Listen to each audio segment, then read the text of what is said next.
بسم اللہ الرحمن الرحیم۔ السلام علیکم ورحمۃ اللہ وبرکاتہ۔ آج ہم صبح اور شام کے وقت پڑھنے والی دعا سیکھیں گے انشاءاللہ۔ اس سے پہلے آپ سب سے گزارش ہے کہ ہمارا چینل ضرور شیئر کیا کریں، جزاک اللہ۔ صبح کے وقت کی دعا۔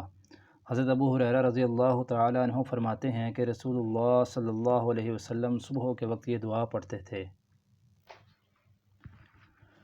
اللہم بک اصبحنا وبک امسینا وبک نحیا وبک نموت والیک المصیر۔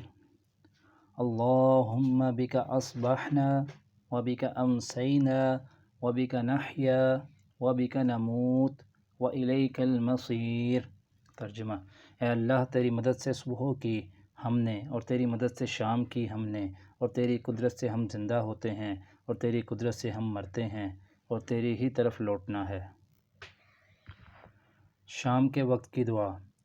اللہم بک امسینا وبک اصبحنا وبک نحیا وبک نموت والیک النشور۔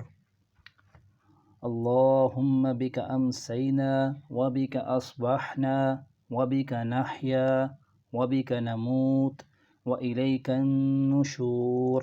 ترجمہ: اے اللہ، تیری مدد سے شام کی اور ہم نے، اور تیری مدد سے صبح کی ہم نے، اور تیری قدرت سے ہم زندہ ہوتے ہیں، اور تیری قدرت سے ہم مرتے ہیں، اور طرف تیری ہے جی اٹھنا، اور طرف تیرے ہی جی اٹھنا۔